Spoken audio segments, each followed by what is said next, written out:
سامعین کرام، اللہ تعالیٰ نے ہمیں حکم دیا ہے کہ کوئی آدمی ہمارے پاس کوئی خبر لے کر کے آئے، کسی بات کا ہمیں پتہ چلے تو ہمارا فرض بنتا ہے کہ ہم اس کی تحقیق کریں، اس کی چھان بین کریں، ہمیں یہ یقین ہو جائے کہ واقعتاً قائل تک اس کی نسبت ٹھیک ہے، یہ بات مصدقہ ہے اور یہ بات صحیح ہے۔ جب تک اس کی تصدیق نہ ہو جائے، وہ خبر صحیح ثابت نہ ہو جائے، تب تک ہم اسے آگے بیان نہ کریں، آگے نقل نہ کریں، کیونکہ جب بلا تحقیق باتیں آگے بیان کر دی جاتی ہیں تو پھر اس سے بہت سارا بگاڑ اور فساد پیدا ہوتا ہے۔ اس لیے اللہ تعالیٰ نے ہمیں پابند کیا ہے کہ ہم بلا تحقیق بات آگے نہ کریں۔ ایک عام آدمی کی بات بھی بلا تحقیق آگے بیان نہیں کرنی چاہیے، چونکہ یہ فساد کا موجب ہے، لیکن بالخصوص رسول اللہ صلی اللہ علیہ وسلم کی بات جو ثابت نہیں ہے، جس کی تحقیق نہیں ہے، اسے آگے بیان نہیں کرنا چاہیے۔ آقا علیہ الصلوۃ والسلام کی طرف منسوب وہ بات جس کی آپ کو تحقیق نہیں ہے، اس کے صحیح یا غلط ہونے کا آپ کو پتہ نہیں ہے، آپ آگے بیان کر دیں تو اس پہ نبی کریم صلی اللہ علیہ وسلم نے سخت وعید بیان فرمائی۔ فرمایا کہ جو آدمی جان بوجھ کے میری طرف جھوٹ منسوب کرتا ہے وہ اپنا ٹھکانہ جہنم میں بنا لے۔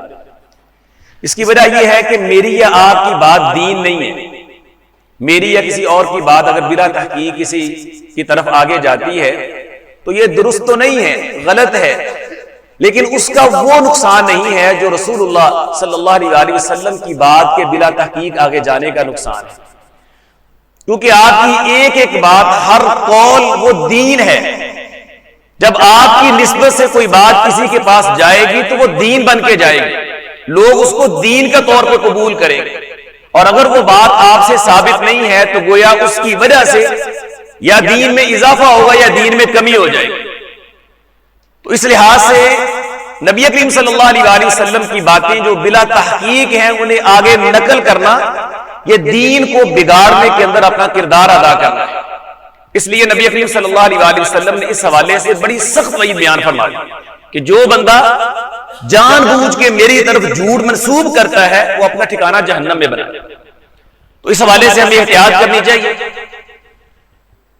آئے روز کئی نہ کئی باتیں، کئی نہ کئی معاملات ایسے آ جاتے ہیں کہ جو کچھ خاص اہمیت اور مقام رکھتے ہیں۔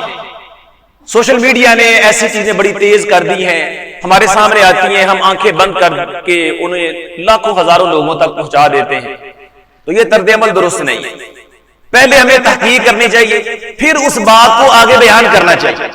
ابھی دیکھیں پیچھے اسلامی کیلنڈر کا مہینہ رجب گزرا ہے، رجب کے حوالے سے ایک واقعہ بڑا معروف ہے، وہ معراج کا واقعہ ہے، اس حوالے سے تفاصیل آپ نے علماء کرام اور خطباء سے سنی ہے۔ بس افسوس یہ ہوتا ہے کہ ہم ایسے واقعات کو منانے پہ زور دیتے ہیں، ان پہ غور و خوض نہیں کرتے۔ ہماری ہدایت کا اس کے اندر کیا سامان ہے اس طرف ہماری توجہ نہیں جاتی، وگرنہ ایک ایک واقعہ ہماری ہدایت کا سامان لیے ہوئے ہیں۔ معراج کے واقعے کا ایک پہلو بڑا خوبصورت وہ یہ ہے کہ جب نبی کریم صلی اللہ علیہ وسلم آسمانوں سے واپس تشریف لائے، آپ نے قریش مکہ کو اس واقعے کی خبر دی، انہوں نے انکار کر دیا۔ یہ کیسے ممکن ہے؟ مکہ سے فلسطین کا فاصلہ 40 راتوں کا ہے، پھر اس سے آگے 7 آسمانوں کے اوپر تک آپ تشریف لے گئے اور رات کے مختصر وقت میں یہ سارا آپ نے کر لیا، کیسے ممکن ہے؟ انہوں نے عقل کی کسوٹی پہ اس کو پرکھا، انکار کر دیا۔ اب لوگوں کو یقین تھا کہ ابوبکر صدیق رضی اللہ عنہ ہر بات میں اللہ کے رسول کی تصدیق کرتے ہیں، یہ تو بالکل عجیب واقعہ ہے، ابوبکر بھی اس کی تکذیب کریں گے۔ وہ بڑی خوشی کے ساتھ ابوبکر صدیق رضی اللہ عنہ کے پاس آئے اور آ کر کے کہا کہ ابوبکر آپ کو پتہ ہے آپ کے صاحب نے کیا بات کہی ہے؟ کہا کیا کہی ہے؟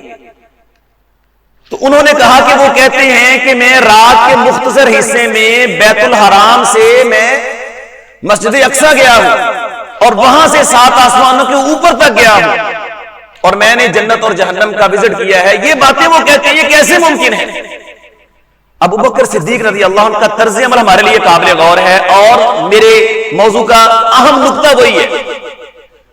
انہوں نے یہ نہیں کہا اچھا اللہ کے رسول صلی اللہ علیہ وسلم ایسے گئے ہیں تم نے کہا ہے، انہوں نے پہلے تحقیق کی، کہا اوقال ذالک، واقعتاً اللہ کے رسول نے یہ بات کہی ہے؟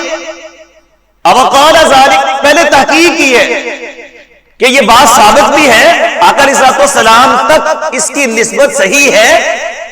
جب انہوں نے کہا ہاں انہوں نے یہ بات کہی ہے، صدیق اکبر رضی اللہ عنہ نے پھر بلا تأمل کہا پھر میں اس کی تصدیق کرتا ہوں، جب بات ثابت ہے تو پھر میں اس کی تصدیق کرتا ہوں، بلکہ یہی نہیں کہنے لگے بے وقوفوں میں تو اس سے آگے کی باتیں بھی مانتا ہوں۔ آقا علیہ الصلوۃ والسلام تو پوری زندگی میں ایک بار آسمانوں پہ تشریف لے گئے ہیں، میں تو یہ بات مانتا ہوں ہر روز بلکہ دن میں کئی بار فرشتہ آسمانوں سے اللہ کے احکام لے کے آپ کے پاس آتا ہے، میں تو یہ باتیں بھی مانتا ہوں۔ اور اسی تصدیق کی بنا پہ ابو بکر صدیق رضی اللہ عنہ کا لقب الصدیق پڑ گیا، بہت سچے، حق کی ہر بات کی تصدیق کرنے والے۔ تو معراج کا یہ پہلو ہمیں یہ درس دیتا ہے کہ نبی کریم صلی اللہ علیہ وسلم کی کوئی بات ہم تک آئے، ہم پہلے اس کو جانچیں، پرکھیں، اس کی تصدیق کریں، یہ بات میرے نبی کی ہے بھی کہ نہیں، ایسے چلتے پھرتی تو نہیں آ گئی۔ اور یہی وجہ ہے ابو بکر صدیق رضی اللہ عنہ کو اللہ نے کئی خصائص سے نوازا ہے، آپ کی کئی اولیات ہیں۔ نبی کریم صلی اللہ علیہ وسلم پہ سب سے پہلے اسلام لانے والے آپ ہیں، آقا علیہ الصلوۃ والسلام کے معراج کے واقعے کی تصدیق کرنے والے سب سے پہلے آپ ہیں، قرآن مجید کو جمع کرنے کا فریضہ انجام دینے والے سب سے پہلے آپ ہیں، کئی آپ کی اولیات ہیں۔ اس طرح یہ آپ کی اولیات میں سے ہے کہ آپ نے روایت کو قبول کرنے میں احتیاط کا درس دیا۔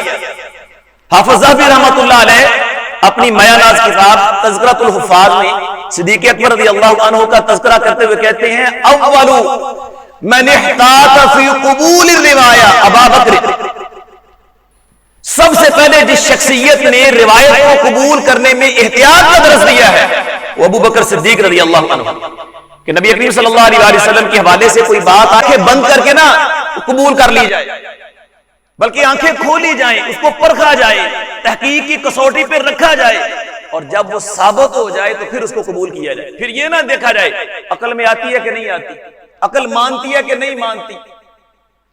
دیکھیں ابو بکر صدیق رضی اللہ عنہ نے پہلے اس کو پرکھا ہے، جب ثابت ہو گئی ہے، کفار مکہ کی عقل میں وہ واقعہ نہیں آیا، وہ باتیں نہیں آئی، ابو بکر صدیق رضی اللہ عنہ نے شرح صدر سے مانا ہے، کہا ہے عقل ناقص ہے، عقل کمزور ہے، عقل میں باتیں نہیں آ سکی، لیکن جب میرے نبی نے ایک بات کہہ دی ہے وہ حق اور سچ ہے۔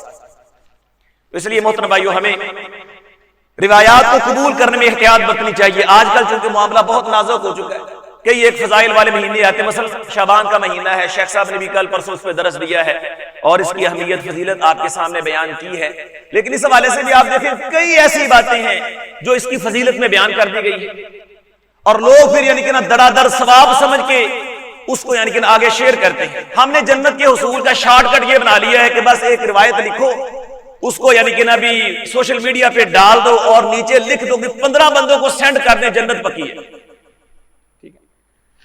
جنت کے حصول کا یہ آسان طریقہ لوگوں نے سنبھال لیا ہے، پر ادھر ادھر کی باتیں لے کر کے آقا علیہ السلام کی طرف منسوب کر کے اس کو پھیلایا جا رہا ہے۔ یہ بہت بڑا جرم ہے، معمولی گناہ نہیں ہے، بڑا سخت گناہ ہے۔ شعبان کے حوالے سے ایک معروف روایت یہ بھی ہے کہ شعبان شہری و رمضان شہر اللہ، کہ اللہ کے رسول نے کہا شعبان میرا مہینہ ہے، رمضان اللہ کا مہینہ ہے۔ بالکل یعنی کہ نا موضوع روایت، کوئی وجود نہیں ہے اس کا تحقیق کی دنیا میں، ٹھیک ہے، لیکن یہ روایت یعنی جیسے ہی شعبان کا مہینہ وہ شروع ہوتا ہے، سوشل میڈیا پہ آپ کو یہ روایت بڑے ہی یعنی کہ نا اچھے انداز میں لکھی ملتی ہے اور لوگ آگے بھیجتے ہیں جی ثواب کا کام۔ جو اصل کام کرنے والے ہیں، جو اصل فضیلت ہے، اس کی طرف آتے نہیں ہیں۔ جو موضوعات ہیں جن کی تحقیق نہیں ہے، بے سند بے سروپا باتیں ہیں، ان کو اپنانے میں لوگ یعنی کہ نا آگے نکلنے کی کوشش کرتے ہیں۔ محترم بھائیو یہ طرز عمل درست نہیں، یہ بڑا حساس معاملہ ہے۔ صحابہ اکرام رضی اللہ عنہ اس میں بڑے حساس تھے۔ سیدنا ابو بکر صدیق رضی اللہ عنہ کا طرز عمل یہ ہے، اور پھر بھی جب ان کے سامنے اللہ کے رسول کی کوئی بات آتی پہلے کہتے ہیں آئی کہاں سے، کوئی گواہ ہے؟ معروف واقعہ میں نے پہلے بھی ایک دفعہ بیان کیا تھا نا، ایک بوڑھی خاتون ان کے پاس آئی، کہا کہ میری نواسی یا میری پوتی فوت ہوئی ہے، مجھے اس کی وراثت حصہ دیا جائے۔ ابو بکر صدیق رضی اللہ عنہ نے کہا بھی میں نے تو اللہ کی کتاب اور سنت رسول میں تمہارا کوئی حق نہیں پایا، ہاں البتہ یہ ہے کہ میں تحقیق کرتا ہوں کہ ہو سکتا ہے میرے علم میں نہ ہو، کسی اور سے ابھی کو پتا ہو تو میں ضرور دوں گا۔ تو انہوں نے صحابہ کرام سے مشورہ کیا۔ حضرت محمد بن مسلمہ رضی اللہ عنہ نے کہا بھی ہاں میں نے اللہ کے رسول کو دیکھا کہ آپ نے دادی یا نانی کو اس کی پوتی یا نواسی کی وراثت میں چھٹا حصہ دیا ہے۔ ابو بکر صدیق رضی اللہ عنہ کی بات مانی وہ ان کے ہاں اچھے آدمی تھے محمد بن مسلمہ رضی اللہ، لیکن وہ مزید تحقیق چاہتے تھے. انہوں نے کہا اما کا احد، کہ اور بھی بندہ تمہارا اس بات میں گواہ ہے؟ تو حضرت مغیرہ بن شعبہ نے کہا ہاں امیر المومنین، میں نے خود اللہ کے رسول کو دیکھا ہے کہ آپ نے نانی اور دادی کو اس کی پوتی اور اس کی نواسی کی وراثت میں 6 حصہ دیا. ابو بکر صدیق رضی اللہ عنہ اس کو قبول کیا اور فیصلہ کر دیا. عمر فاروق رضی اللہ عنہ کا حضرت ابو موسیٰ کے ساتھ معاملہ ہوا، وہ آئے 3 بار دستک دی، ابو بکر حضرت عمر نے کوئی جواب نہیں دیا بلکہ آہستگی سے سلام کا جواب دیا، واپس چلے گئے. ان کو بلوایا، کہا یہ تم نے کیا کیا، تم اندر کیوں نہیں آئے؟ ان کا اللہ کے رسول نے کہا کسی کے گھر جائیں 3 بار اجازت مانگے، اجازت ملے ٹھیک ہے، نہ ملے واپس آ جائے. کہا اچھا یہ حدیث میں نے تو نہیں سنی، کوئی گواہ لے کے آؤ ورنہ تمہیں میں بڑی سخت سزا دوں گا، تمہیں چھوڑوں گا نہیں. میں بڑی شدید دھمکی لگائی ان کو. وہ پریشان ہو گئے، مسجد نبی میں گئے تو حضرت ابی بن کعب سے ملاقات ہوئی. انہوں نے کہا ابو موسیٰ یہ بات تمہارے یہاں کے چھوٹے بچے کو بھی معلوم ہے؟ اس وقت وہاں سب سے چھوٹے آدمی حضرت ابو سعید خدری تھے. کہا جاؤ ان کو ساتھ لے جاؤ، تمہارے ساتھ گواہی دیں. حضرت ابو سعید خدری گئے، گواہی دی. اللہ امیر المومنین واقعی اللہ کے رسول نے یہ کہا ہے. اللہ اکبر. بات ثابت ہو گئی، حضرت عمر نے مان لی. حضرت ابو موسیٰ کو یعنی کہہ لیجئے کہ ایک طرح کی یہ بات ناگوار گزری. کہا امیر المومنین آپ اللہ کے بندوں پہ، امت محمد پہ سختی نہ کریں، عذاب نہ بن جائیں.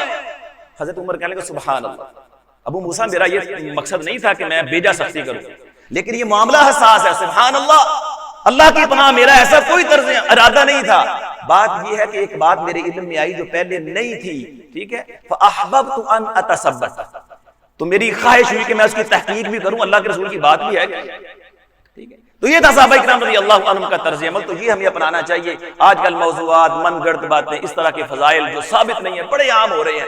تو یہ رسول اللہ صلی اللہ علیہ وسلم کی طرف ایسی باتیں ہیں جو آپ نے کہی نہیں ہیں، اور یہ شدید وعید کا باعث ہے اور سخت گناہ ہے. ہمیں ان سے احتراز کرنا چاہیے. اللہ تعالی ہمیں یہ سمجھنے اور اس پہ عمل کی توفیق دے. وما علیہ